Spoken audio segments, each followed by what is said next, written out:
Bismillahirrahmanirrahim. Assalamualaikum warahmatullahi wabarakatuh.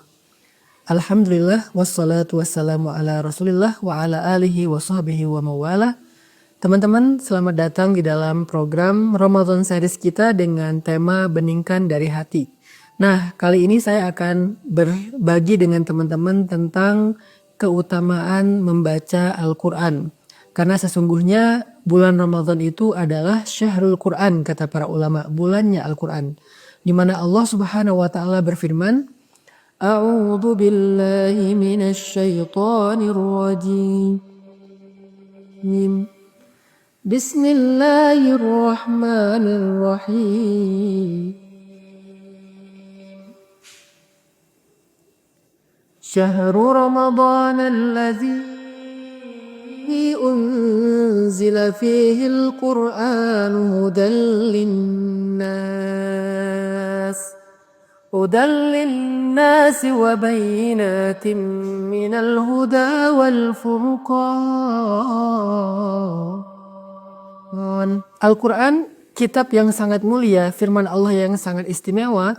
Allah gak sembarangan memilih waktu, tempat, kemudian kepada siapa dititipkan ayat-ayatnya. Semuanya harus istimewa. Allah menitipkan Al-Quran ini dibawa oleh malaikat terpilih yaitu Jibril alaihissalam. Kemudian diturunkan kepada manusia terpilih yaitu Nabi Muhammad SAW. Dan diturunkan di kota Mekah yang mulia dan juga di bulan Ramadan yang mulia. Semua itu menunjukkan betapa istimewanya waktu, tempat, makhluk yang dengannya terkait Al-Quran. Makanya Ramadan adalah bulan Al-Quran. Kita ada kebiasaan untuk tadarusan, khataman Al-Quran. Bahkan di dalam sholat tarawih ataupun qiyam di 10 malam terakhir Ramadan itu, salah satu di antara amal soleh yang paling favorit adalah membaca Al-Quran, baik di dalam sholat maupun di luar sholat. Pertanyaannya adalah bagaimana caranya membaca Al-Quran untuk mengobati hati atau menjadi syifa, menjadi obat terhadap berbagai macam masalah di dalam jiwa kita. Karena Allah Subhanahu wa taala berfirman di dalam surat Yunus ayat 57, Bismillahirrahmanirrahim. Ya ayyuhan nasu qad ja'atkum maw'izatun min rabbikum wa shifaa'un lima fis sudur wa hudan wa rahmatul lil mu'minin. Wahai manusia, kata Allah, telah datang kepada kalian nasihat dari Rabb kalian dan sebagai obat terhadap penyakit di dalam dada kalian dan juga petunjuk serta rahmat bagi orang yang beriman. Di dalam ayat ini Allah menyebutkan Al-Quran adalah obat. Obat untuk penyakit yang ada di dalam dada kita, penyakit hati, penyakit jiwa, perasaan yang tidak nyaman, pikiran yang gak tenang, obatnya ada di dalam Al-Quran. Dia bukan hanya menjadi bacaan yang bernilai pahala ibadah, tetapi dia juga menjadi sebuah healing.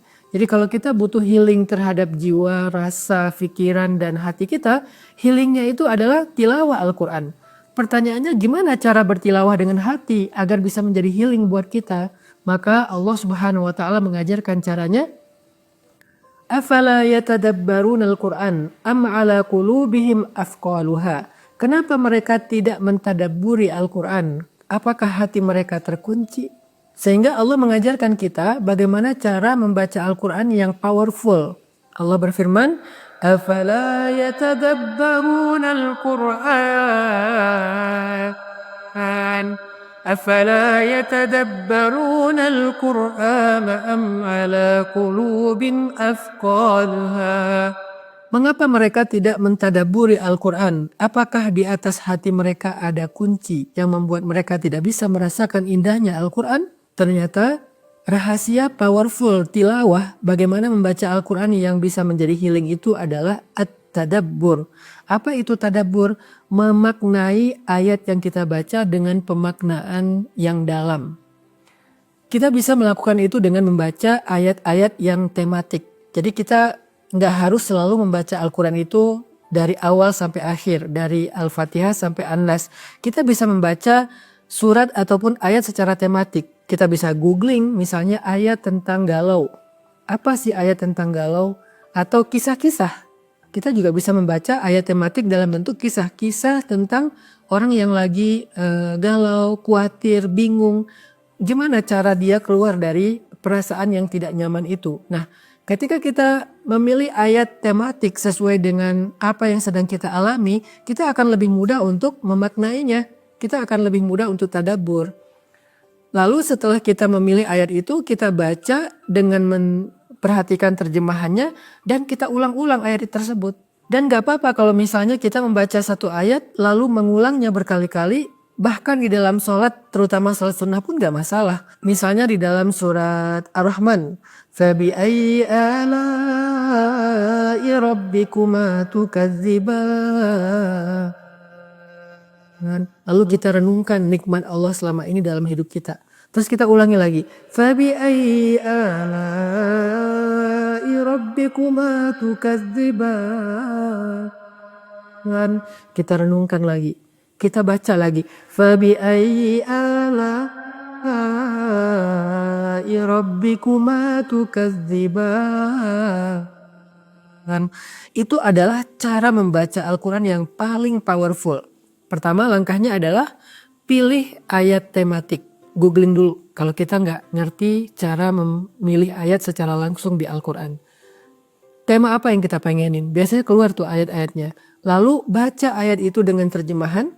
Setelah kita memahami dan menghafal terjemahannya, coba terapin ayat itu di dalam sholat dengan cara diulang-ulang berkali-kali. Sambil memaknainya di dalam hati kita, di dalam pikiran kita.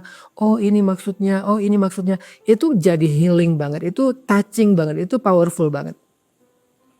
Kita misalnya baca pengen ini nih, pengen kok saya orangnya sering lalai ya, kok saya orangnya larut ya dengan dunia. Pengen sesekali merasakan dekat dengan akhirat, dekat dengan kematian, supaya lebih semangat dalam beribadah dan bertaubat. Ayatnya apa? Kalla idza balagatit taraqi wa qila man raqa wa dhanna annahu al-firaq. وَالْتَفَّتِ السَّاقُ بِالسَّاقِ. Kita bisa ulangi lagi. كَلَّا إِذَا بَلَغَتِ التَّرَاقِيَ وَقِيلَ مَنْ رَاقٍ. Ulang lagi, diulang lagi. Ayat itu tentang apa di surat Al-Qiyamah? Tentang proses kematian itu sendiri. Proses ketika nyawa dicabut dari jasad kita. Itu kita ulang-ulang, apalagi tengah malam lagi tahajud, lagi witir, atau menjelang subuh. Itu powerful banget teman-teman. Makanya membaca Al-Quran yang bisa menjadi healing bagi hati kita itu nggak cukup hanya membaca hurufnya. Tetapi kita harus membaca maknanya, kita terjemahkan, kita ulang-ulang, kita cari waktu yang nyaman untuk kita membacanya lalu merenungkannya sehingga kita akhirnya bisa yakhirrunal adqani sujada, bisa tersungkur menangis sepanjang malam. Allah Subhanahu wa taala berfirman, "Wa idza tuliyat 'alaihim ayatur rahman kharru sujjadan wa bukiya." Kalau mereka dibacakan ayat-ayat Allah, mereka tersungkur dan mereka bersujud sambil menangis. Nah itulah teman-teman how to tilawah Al-Quran yang powerful, yang touching di dalam hati kita. Agar bacaan Al-Quran kita bisa menjadi healing, bisa menjadi syifa lima fis sudur. Mudah-mudahan kita bisa menerapkannya dalam program tadarusan kita selama bulan Ramadan. Barakallahu fikum.